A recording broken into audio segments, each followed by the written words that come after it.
Hola, hola, pues buenas tardes, buenas noches o buenos días, depende de la hora en la que estén escuchando este podcast. Y bueno, bienvenidos a otro episodio de México, Datos Curiosos.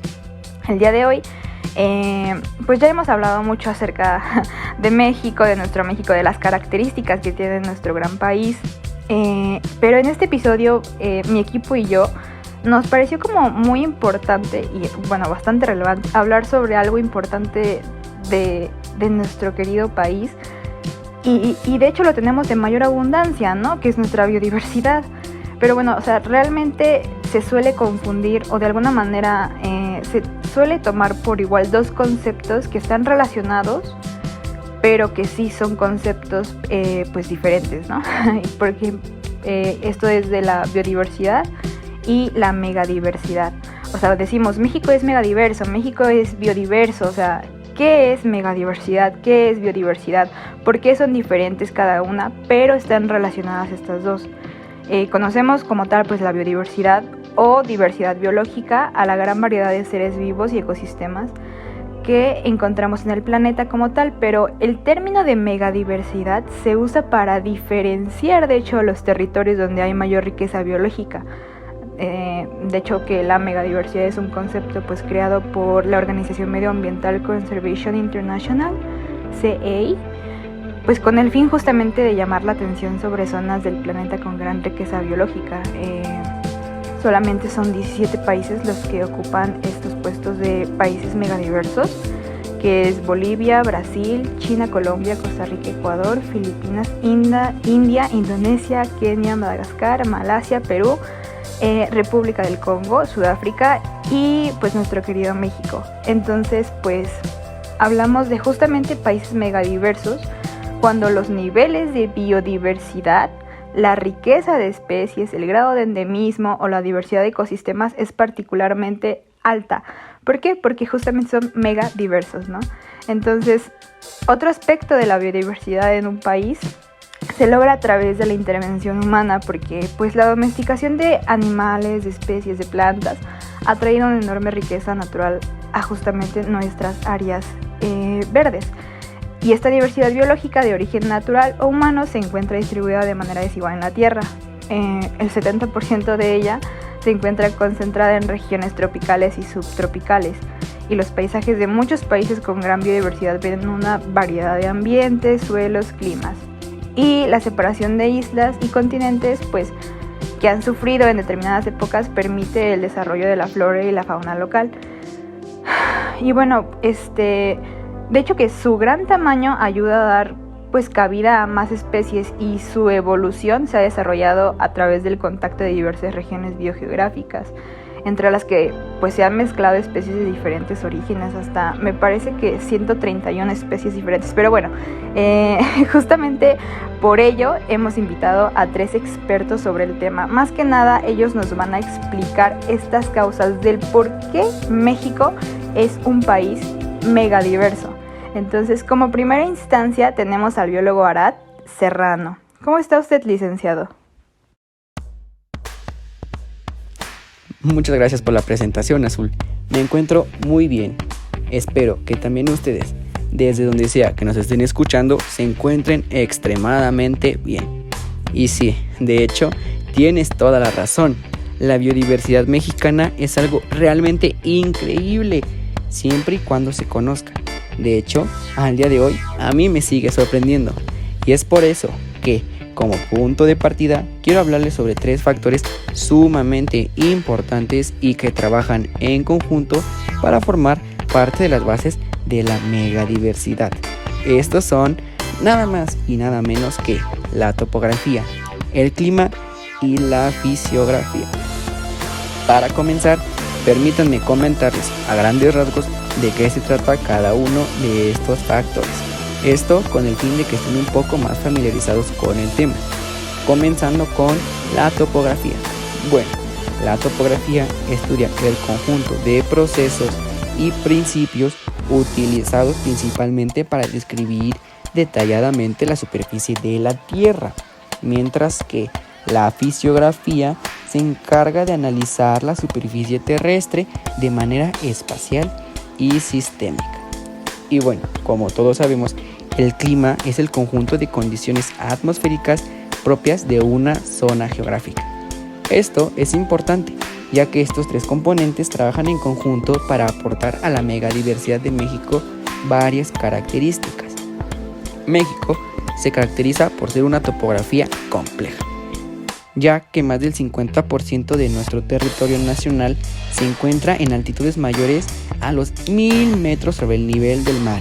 Imagínense, por ende, el territorio nacional abarca diferentes latitudes, lo cual nos da una gran diversidad de climas. A su vez, esto también provoca variaciones climáticas, ya que se ve afectada la intensidad de la irradiación solar y de la insolación, aunque también influye en la humedad atmosférica, la oscilación diurna de la temperatura y la cantidad disponible de oxígeno en la zona. Apuesto a que eso no lo sabías. Por otra parte, la forma que le confieren al país sus litorales, y quiero abrir aquí un pequeño paréntesis para todos aquellos que no conozcan este término. Bueno, los litorales son áreas o franjas de terreno junto al mar, y que, como ya les había dicho, la topografía y la fisiografía se encargan de analizar y de estudiar dichas zonas. Bueno, regresando al tema, estos litorales, junto con la alineación de sus principales serranías y cordilleras que los rodean, influyen en la distribución de la humedad y también muchas veces influyen en la temperatura, que a su vez estas dos son factores determinantes para el clima, tanto la temperatura como la humedad. Y bueno, ustedes se preguntarán, ¿cómo se relaciona esto con la megadiversidad de México? Y esto es una buena pregunta, aunque la respuesta es algo sencilla. Tanto la topografía como la fisiografía y el clima han influido de manera determinante en la diversidad de ambientes naturales, que a su vez, dichos ambientes naturales son el conjunto de componentes con los que interactúan los seres vivos, lo cual es la raíz de la riqueza de especies que existen en nuestro país, claro, incluyendo a nosotros.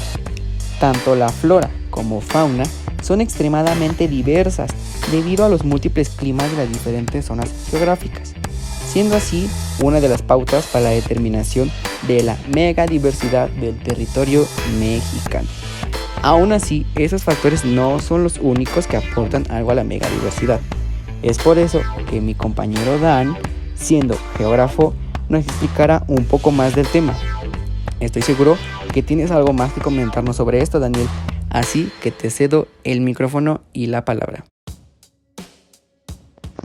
Muchas gracias, Arat. Siguiendo con algunos datos acerca de la megadiversidad de nuestro país, me parece de sumo interés platicar acerca de la importancia del aspecto biogeográfico en México. Me gustaría empezar diciéndoles qué es lo que se estudia o considera en la biogeografía. Y es que esta es increíble, ya que explora la distribución de los seres vivos en el espacio y a través del tiempo. También considero bastante importante hacer la mención sobre ciertos objetivos que se buscan en la biogeografía, como lo son analizar la distribución de los seres vivos en un momento específico, estudiar las variaciones de ciertas áreas con el tiempo, conocer las causas de estas variaciones y realizar una tipología de las áreas, es decir, la clasificación por tipos de estas. Pero bueno, con esto en mente, procedo a comentarles los factores biogeográficos que hacen a este país uno megadiverso, como los hay pocos en el mundo. Hay que empezar mencionando que el territorio mexicano se le considera como una zona de transición entre dos grandes regiones.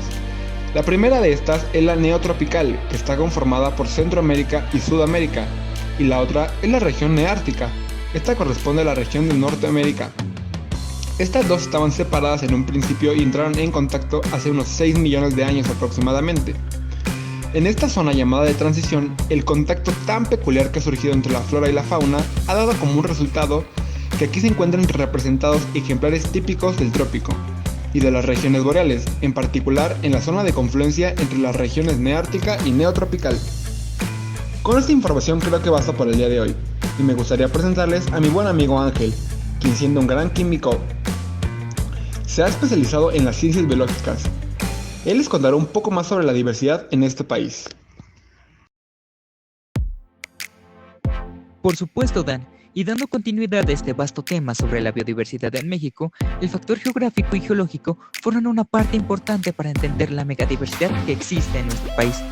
Recordemos que alrededor del país hay una disposición de climas, los cuales surgen en un determinado lugar y propician la creación de una serie de ecosistemas, los cuales se encargarán de formar y adaptar a las especies. A esto se le consideraría un factor geográfico. A lo largo de México podemos encontrar una variedad de climas que van desde los cálidos húmedos hasta los fríos alquinos, pasando por los subhúmedos, los templados y los secos de las zonas áridas. Además, su ubicación lo coloca en una zona de transición entre dos regiones biogeográficas, la neártica, que abarca el centro y norte de México, que son las zonas templadas y frías de las sierras Madre Oriental y Occidental, y las sierras volcánicas del centro del país, y también está la región neotropical. Esta comprende las tierras bajas cálido-húmedas o subhúmedas, así como algunas zonas altas de las sierras de Chiapas y de la Sierra Madre del Sur. Todos estos factores han generado en México las condiciones necesarias para permitir la presencia de la mayoría de los ecosistemas reconocidos en el planeta. Pero no solo eso, no solo el factor geográfico interviene en esto, sino que el factor geológico es un elemento importante, pues está relacionado con los cambios climáticos severos ocurridos durante el Pleistoceno. ¿Qué es el Pleistoceno? Es la etapa cuando los glaciares se extendieron a latitudes tales que nuestro país estuvo bajo la influencia de climas muy fríos y templados.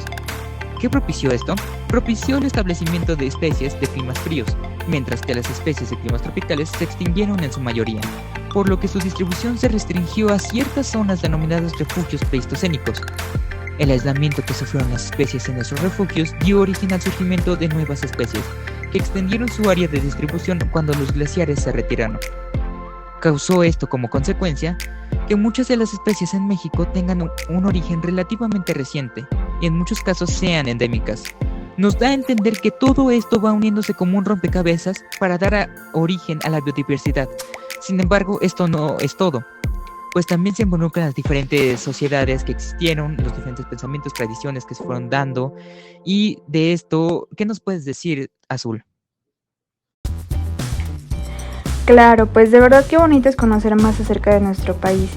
Y obvio se sabe que el diverso escenario geográfico de México pues ha permitido el desarrollo de una gran riqueza de tradiciones culturales de los pueblos originarios, conocimientos, tradiciones, lenguas. Entonces, esta diversidad pues nos ofrece una variedad de enfoques y opiniones para el mejor conocimiento y uso de la naturaleza misma, ¿no? De hecho que México es uno de los centros Vavilov, en donde se han originado los principales cultivos alimentarios del mundo. De hecho, yo podría hablar sobre un poco la cultura mexicana, que es el resultado tanto de la tradición indígena como de la cultura española impuesta por la colonización en su momento, ¿no? O sea, también incluso hubo aporte de la cultura africana a la latinoamericana que tenemos actualmente. Entre las culturas originarias americanas que le dieron origen pues a toda esa cultura, tradición, pues fue la cultura maya, la mexica, la tolteca, y la influencia española pues sí se sintió bastante tiempo durante la época colonial.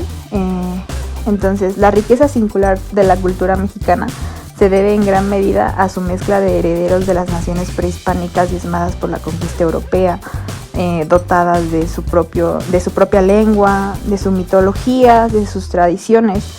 Y es por eso que en México se dan de la mano una sociedad similar a la europea y a la estadounidense, con un muy importante legado en las artes, en la cultura y en la etnicidad, ¿no? Entre aspectos que se destaca pues la gastronomía, considerada por UNESCO como patrimonio inmaterial de la humanidad, reflejada de la historia del pre- y post-colonial de esta nación sudamericana. Entonces, caracteriza mucho a México esa parte de la gastronomía, ¿no? A nivel de artes tenemos a Frida Kahlo, a Diego Rivera. A nivel de literatura tenemos al ganador del premio Nobel, Octavio Paz, por ejemplo. Y todo eso hace que la cultura mexicana goce de un enorme prestigio a nivel mundial, y en general es algo increíble de saber, de conocer. Y realmente todos estos factores crean nuestra actividad turística también, y es muy importante dentro de todo, dentro de pues muchos mexicanos, ¿no?, que hacen de esta nación uno de los destinos más visitados del mundo. Entonces, pues muchas gracias, licenciados. Yo espero que esta invitación pues haya creado un poquito más de conciencia en los mexicanos de ver que tenemos un país maravilloso. Y pues espectadores, muchas gracias. Hasta aquí termina nuestro podcast del día de hoy. Y pues los vemos en otro programa de México, Datos Curiosos. Hasta luego.